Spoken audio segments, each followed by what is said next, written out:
Hi students, welcome back to Manifested online classes. So in this session, I want us we continue with the lease accounting, and specifically I want us we look on how leases are accounted for by the lessor. So remember in our previous classes, we have already looked on how leases are accounted for by the lessee, and equally we have looked on an illustration as far as that is concerned. So in this session, I want us to look on how the leases are accounted for by the owner of the asset, or basically the person who is called the lessor. Now, according to IFRS 16, the lessor, the owner of the asset, should basically determine whether the lease is an operating lease or a finance what? Lease. So mean that the owner of the asset, the lessor, is permitted to classify a lease as a finance or an operating lease. Remember what we said as far as lease accounting by the lessee is concerned. We say that the lessee is totally prohibited from classifying the asset, from classifying the lease as an operating or a finance what? Lease. But the owner of the asset, or basically the lessor, should be able to determine whether the lease is actually what? A finance or an operating what? Lease. And we're going to look on some of the criteria which may be used by the owner of the asset in terms of determining whether the lease is what? Is an operating or a finance what? Lease. But first of all, here we can say that the lessor, you have to record that this is the owner of the asset. Owner of the asset should determine. Yes, so in this case, we are saying that the owner of the asset here should determine whether the lease is an operating or a finance what? Or a finance lease. Now, in this case, whenever the lessee, or basically the owner of the asset, is doing that, is determining whether the lease is an operating or a finance lease, there are a number of criteria which are used in terms of doing that. So therefore, you can say that IFRS 16 gives the situations which can make a lease. So therefore, IFRS 16 here gives a number of situations which can make a lease now to be classified as a finance what? A lease. Now, which are those situations which can make a lease to be classified as a finance lease and not an operating lease? One of it is what we refer as a transfer of ownership. Transfer of ownership. Basically, what this means is that if the ownership of the asset, or in other terms, the legal title of the asset, will be transferred from the owner, that is now the lessor, to the person who is called the lessee, that lease should always be classified as what? As a finance lease. But on the other hand, if the ownership of the asset, if the legal title will not be transferred from the owner of the asset or the lessor to the lessee, then that should be classified as an operating what? Lease. So that is one of the criteria which may be used in terms of determining whether the lease is an operating or what? Finance. Number two is something called the option to purchase, option to purchase, or option to buy. Option to purchase or option to buy. What this means is that if the lessee, the person who has leased the asset, has been given the option to buy or to purchase the asset at the end of the lease, then that lease always should be classified as a finance lease. But if the lessee has not been given that particular option to buy the asset at the end of the lease, then always that is an operating what? An operating lease. So the other situation or the other criteria which may be used in terms of classifying the lease as a finance or operating lease is that a lease is basically said to be a finance lease if the lease term is for a major part of economic life of an asset, So basically what that means is that if the lease term, remember when talk about the lease term, we are talking of the period of the lease, the period the lease will take place, or basically the period within which now the lessee is supposed now to do what? To use the asset. So if that particular lease term is for a major part of the economic life of the asset, then that should be classified as a finance what? It is. And actually in this case, we say that the lease is for a major part of the economic life of the asset if the lease term is 75% or more, 75% or more of the economic life of the asset. For instance, let's assume that the lessee has leased an asset for a period of like 8 years. So mean that the lease term in this case are 8 years, and then we are told that the economic life of the asset,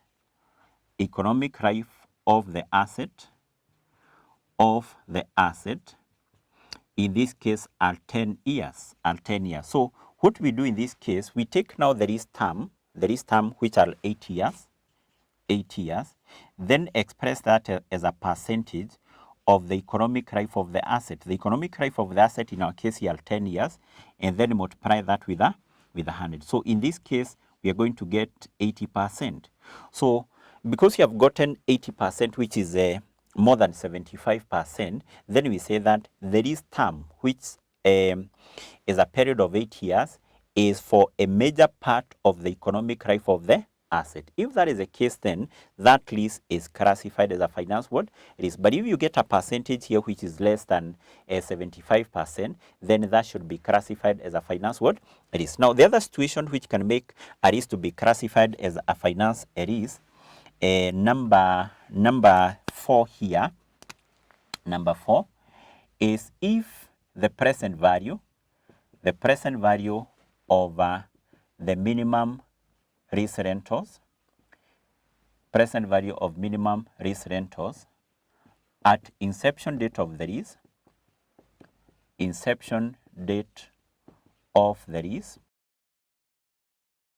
So therefore, the other situation which will make a lease to be classified as a finance lease is whereby the present value of the minimum lease rentals at the inception date, at the commencement date of the lease, is equal to the fair value of the leased what? Asset. The fair value of the leased asset. So if the two are basically the same, present value of the minimum lease rentals and the fair value of the leased asset are the same at the inception date of the lease, that will make now the lease to be classified as what? As a finance lease. So the last situation which will make the lease to be classified as a finance lease and not an operating lease, number 5, is where the leased asset is of a specialized nature, So we say that a lease will be classified as a finance lease if the leased asset is of a specialized nature, such that it is only the lessee who can be able to use that particular asset without major what? Modification, without doing some major modification as far as the asset are what? Are concerned. So therefore, whenever now the owner of the asset, or basically the lessor, is determining whether the lease is an operating lease or basically an operating or a finance lease, these are some of the factors which now need to be considered by who? The owner of the asset, or basically the lessor. And therefore, after looking on those particular criteria, I want us to proceed and look on how these two types of leases, the finance lease and also the operating lease, are supposed to be accounted for in the books of account of who? In the books of account of the owner, or basically the lessor. So therefore, we start by looking on how operating lease is accounted for. So we can look on accounting for operating leases.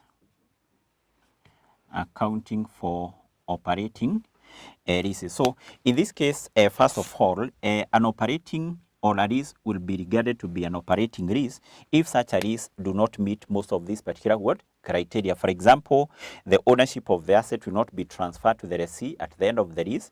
Number 2, the lessee has not been given the option to purchase or buy now the leased asset, and also the lease term is not for major a part of the economic life of what? Of the asset. So if most of these particular criteria have not been met, then that will be classified as an operating what? Risk. Now, how should an operating risk then be accounted for by the owner or basically by the lessor? So in this case, what the lessor should account for here is the rent now which is receiving from now the various lessees or from the lessee, and that rent which is being received by the owner or the lessor should be recognized as part of the other incomes in the income what? Statement. So therefore here we can say that the lessor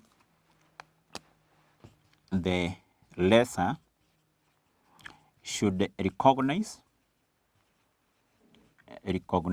rent received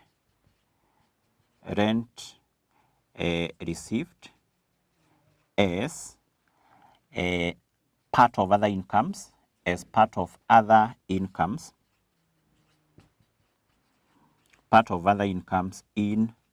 the income what?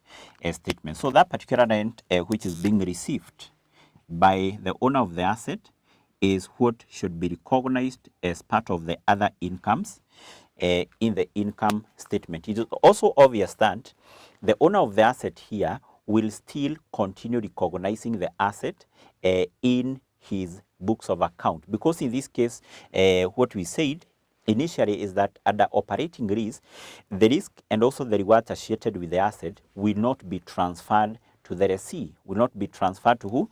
To the lessee. So therefore, it's also important for us to note that the lessor will recognize the leased asset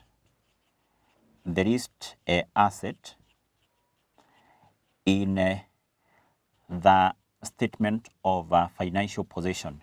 So in this case now, the asset which has been leased will still be recognized in the statement of financial possession, simply because the risk and also the rewards associated with that particular asset have not been transferred to who?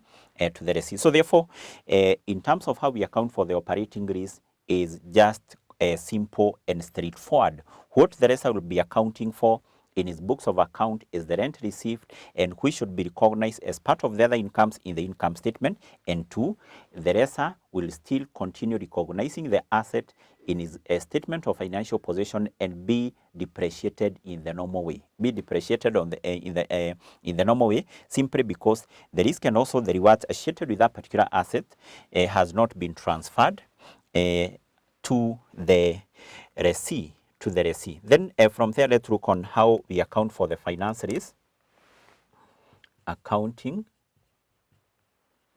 for finance risk.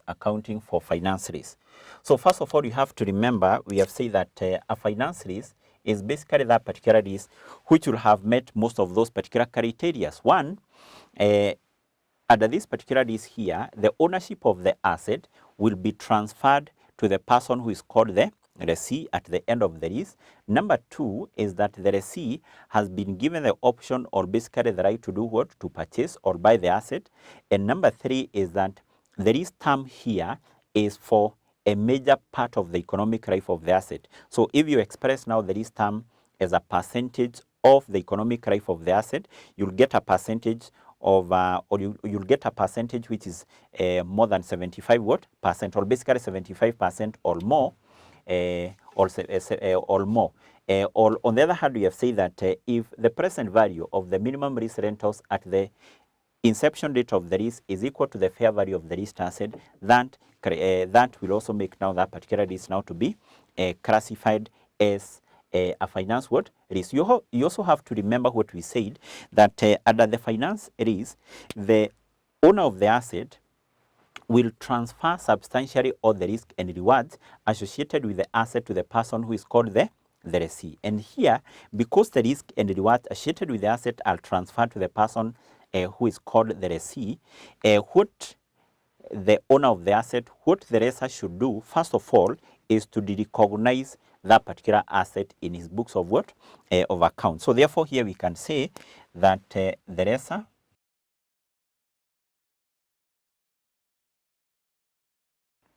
Yes, so in this case, the lessor will basically, the owner of the asset will do what? Will recognize the asset in his or her books of account. To recognize, basically what that means is that that particular asset which has been leased out to the lessee will no longer be recorded or will no longer be appearing in the books of account of the lessor, meaning that the asset has been recognized. And then from there, the lessor will continue and recognize something called the net investment in the lease. The net investment in what? In the lease. So how do we determine this net investment in the lease? Net investment in the lease. So we can say the net investment in the lease, net investment in the lease, net investment in the lease. This is determined by adding two items. One, we take something called the present value of the lease payment receivable, lease payment receivable by the lessor. So in this case, if you own an asset, you have leased out that particular asset under a finance lease, automatically you'll be receiving some rent from the lessee. So get the present value of the lease payment receivable by the lessor, and then to this we add the present value of the unguaranteed residue value. Unguaranteed residue value. I'll be able to explain what we mean by the unguaranteed residue value. And whatever we get here is what we refer as the net investment in what? In the lease. And this what the owner of the asset, or basically the lessor, should be able to recognize under what we refer as what? A finance lease. Now, first of all, what do you mean by the unguaranteed residue value? Remember, there is something we have mentioned here, that under finance lease, always the lessee, the person who has leased the asset, will be given the option, will be given the right to buy the asset at the end of the lease. Let's assume that we have a lease here, which is for a period of 3 years. A lease for a period of 3 years, and the lessee has been given the right to buy the asset at the end of the lease, and when buying that particular asset, the two parties have agreed that the lessee will pay an amount of shillings 50,000. So this particular amount of shillings 50,000, we refer to it as a guaranteed residue amount. Guaranteed residue amount. Why do we refer to it as a guaranteed residue amount? Is because at the end of the 3rd year, when the lessee exercise the right to buy that particular asset, then he will be expected to pay an amount of how much? 50,000. So that amount which the lessee will have to pay, we refer to it as the guaranteed residue amount. Guaranteed residue amount. But now let's assume that the owner of this particular asset, that is now the lessor, expect that at the end of the lease, he will be able to sell this particular asset at a higher amount. So maybe the expectation of the owner of this particular asset is that at the end of the lease, he will be able to get another buyer who will buy that particular asset at an amount of how much? 80,000. Ordinarily, these two parties, that is the lessor and the lessee, will have agreed that if the owner of the asset, that is the lessor, can be able to get another third party who can be able to buy this particular asset at an amount which is higher than 50,000, then the owner of the asset, or basically the lessor, can go ahead and sell that particular asset to that other third party. So therefore, if the owner therefore expects that at the end of the lease he will be able to get to sell that particular asset at an amount of 80,000, now the amount which is above this 50,000, then we refer to it as unguaranteed residue amount, because the owner of the asset is not very sure that that particular third party will be able to come in and basically buy that particular asset at an amount of how much? 80,000. So therefore, in our case here, the unguaranteed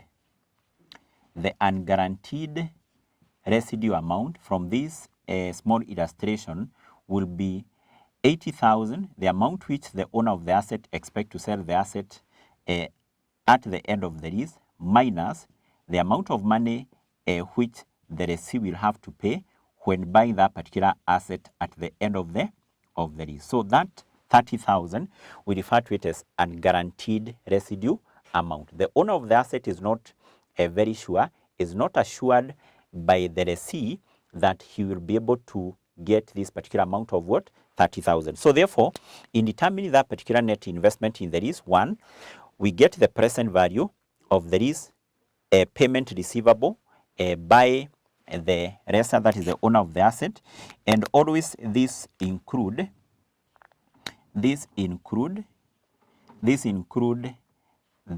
guaranteed residue amount, the guaranteed residue what?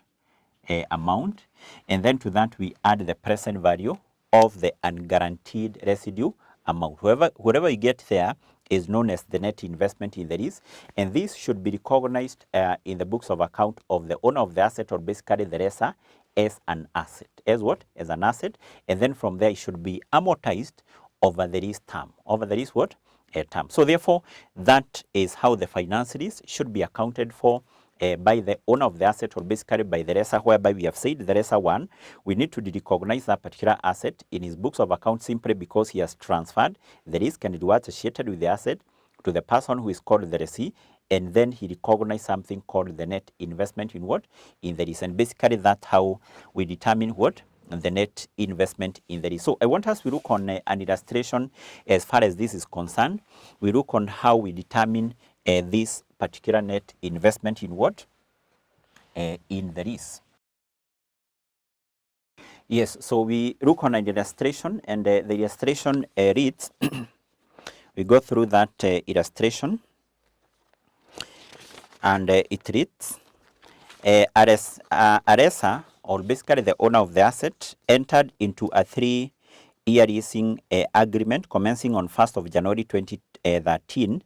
At the terms of the lease, the lessee commit to pay shillings 80,000 per annum commencing on 31st of December 2023, and then you're told the residue guaranteed or the residue guarantee clause require the lessee to pay shillings 40,000 at the end of the lease term if the lessor is unable to sell the asset for more than shillings 40,000. So basically what that means is that the lessee here has been given the option to buy the asset, and when buying the asset at the end of the lease, then he is expected to pay an amount of how much?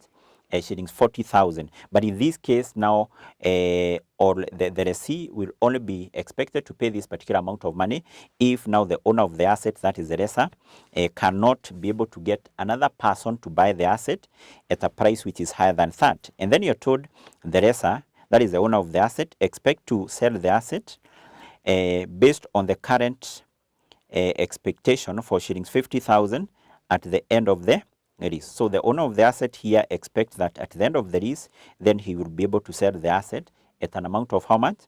50,000. So we are told the interest rate implicit in the lease is 9.2%. Then what we are required is to show the net investment in the lease on 1st January 2013 to 31st of December 2015. 31st of December 2015 is the date when the lease is supposed to end, because in this case we are told in the first paragraph there that the lease is for a period of 3 years. So therefore, let's determine the net investment in the lease.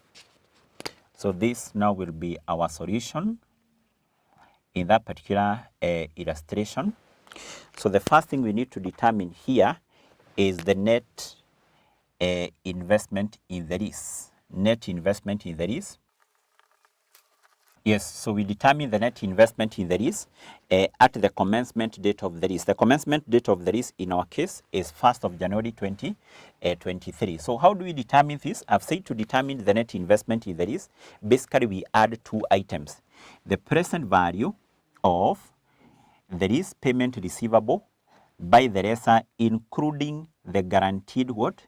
Residue amount, and also the present value of what? the unguaranteed residue amount. For us to be able to compute this, maybe you can have a small summary here of what you are told in that particular question, so that you can be able to understand how we are computing this.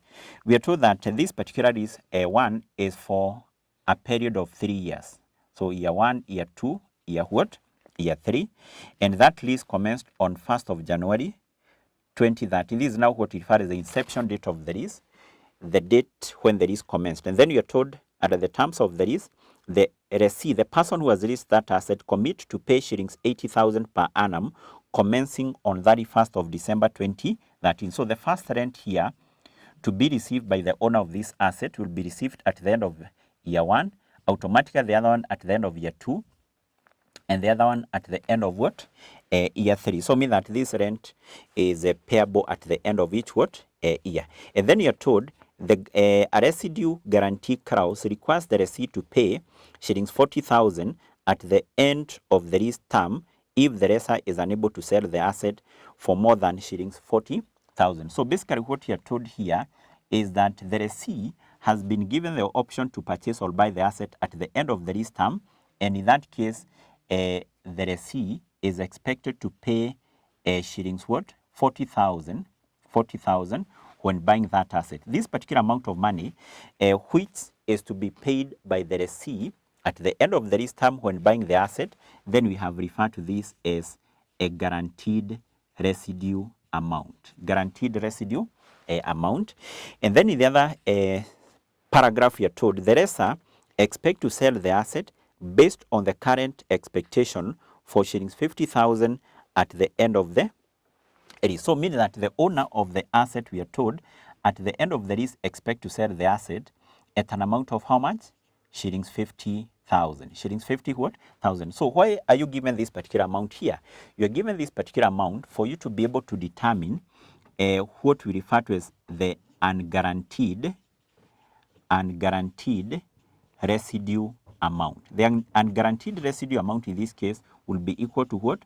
To 50,000, the amount which the owner of the asset expect to sell the asset at the end of the lease, which is 50,000, minus the guaranteed residue amount. So in this case, we are going to get now the unguaranteed residue amount of how much? Of 10,000. So why do we refer to it as unguaranteed residue amount? Is because the owner of the asset, or basically the lessor, is not assured by the lessee of this particular amount of 10,000. Or in other terms, we say that the owner of the asset is not assured by any party that he will be able to get this particular amount of 10,000 at the end of the lease period, at the end of the lease what? Term. So having that, we can proceed and we determine this. Remember, I've said this is equal to the present value of the lease payment receivable, including the guaranteed what? Residue amount. So therefore, the first thing we need to do here is to get the present value of this lease rental, lease payment receivable. So we get the present value of the lease payment receivable by the lessee, by the lessor, that is.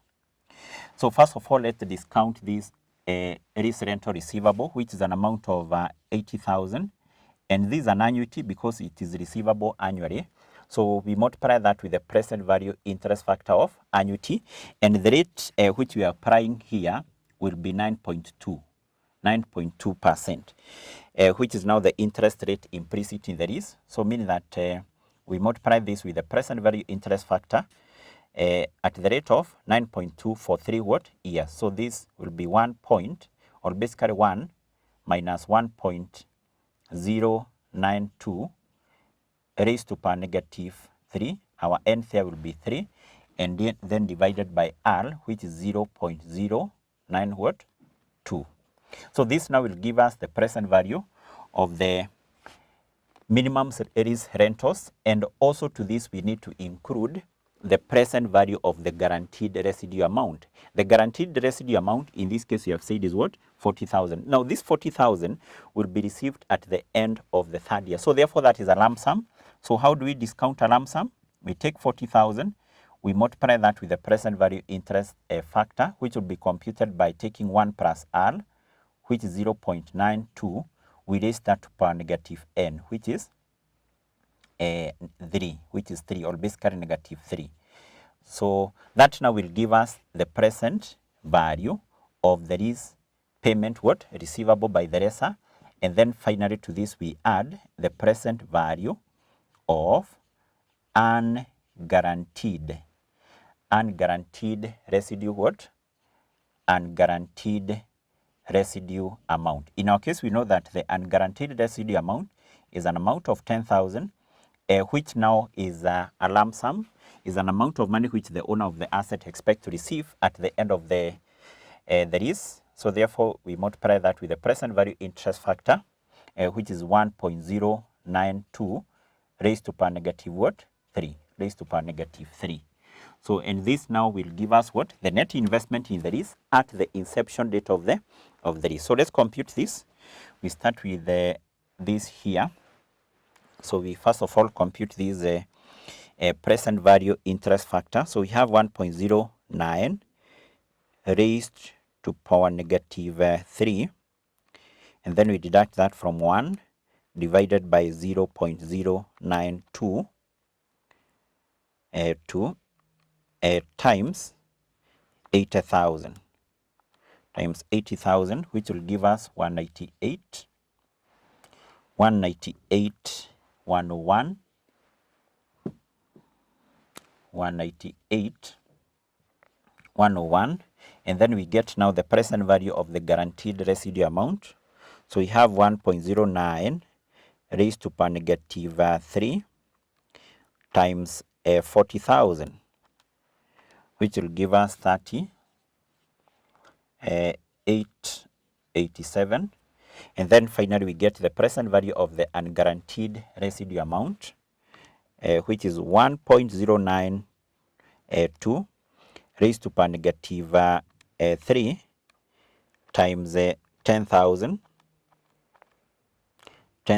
so which will give us 76, 79, 76, 70 what? 9. So then what we need to do, we add all these particular figures, and then we will be able to get the net investment in the lease at the inception date of the lease. So we have 188, 101 plus 30, 887 plus 76, 79, and that will give us what? That will give us 36, 667, 7. So what is this? This now the net investment in the lease at the inception date of the lease, at the inception date of of the lease. So therefore, that's how we determine what we refer as the net investment in in the lease.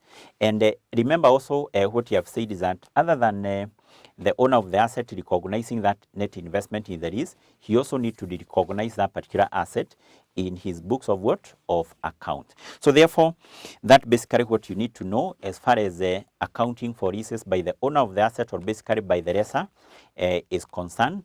And basically that brings us to the end of that subtopic on accounting for leases.